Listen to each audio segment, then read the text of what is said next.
नमस्कार, मी प्रेरणा Naik. PM news मध्ये आपले स्वागत आहे. आपण पाहत आहात पीएम न्यूज. चला तर मग उर्वरित बातमी. नमस्कार.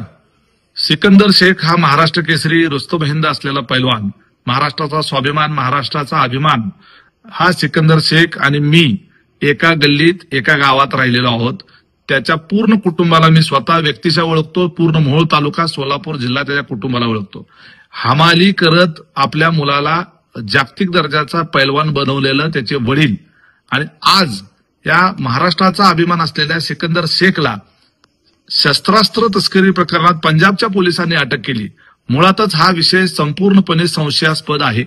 सिकंदर शेख याने आतापर्यंत पंजाब आणि हरियाणामधल्या शेकडो पैलवानांना चितपट केलेला आहे.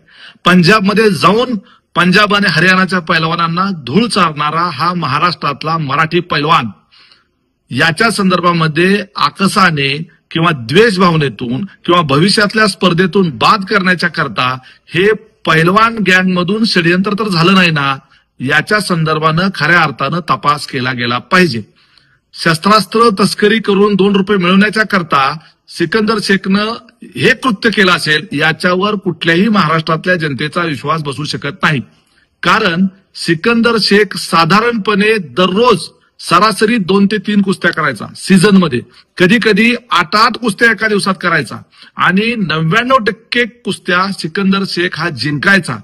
सिकंदर शेख एवढ्या कुस्त्या करायचा, साधारण वर्षभरामध्ये सरासरी 400 ते 500 कुस्त्या व्हायच्या.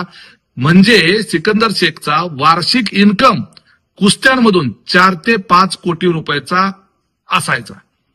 याशिवाय सिकंदर शेखला जवळपास 14 थार गाड्या बक्षीस म्हणून मिळाल्यात. 9 ते 10 बुलेट त्याला बक्षीस म्हणून मिळाल्यात.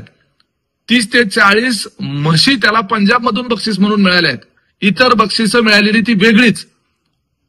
एवढा इन्कम असलेला सिकंदर शेख काही रुपये मिळवण्याच्या करता शस्त्रास्त्राच्या तस्करीमध्ये भाग घे, हे अजिबात खरं वाटत नाही.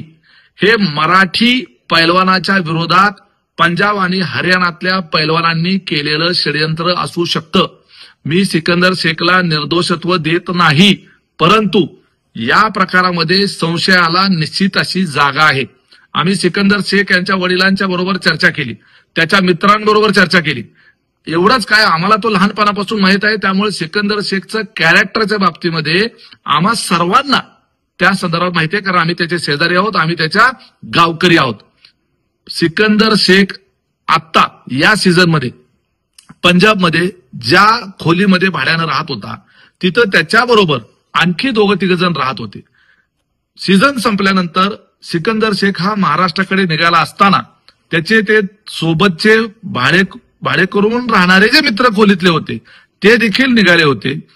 त्या मित्रांनी सिकंदर शेखला सांगितलं की आमचं एक पार्सल घरी राहिलंय, तेवढं ते उचल आणि एक ठिकाणी नेऊन पोच कर.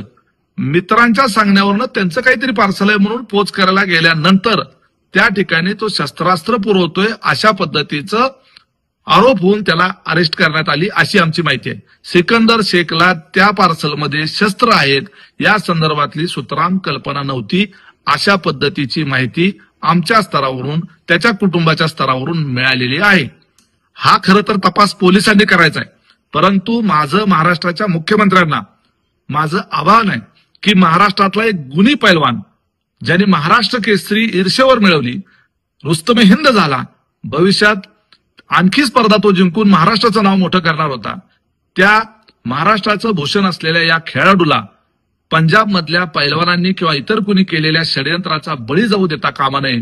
त्याच्यामुळं राज्य सरकारनं याच्यामध्ये हस्तक्षेप केला पाहिजे आणि निष्पक्षपणे तपास व्हायला पाहिजे. याच्या करता महाराष्ट्र पोलिसांनी सुद्धा यात लक्ष घातलं पाहिजे.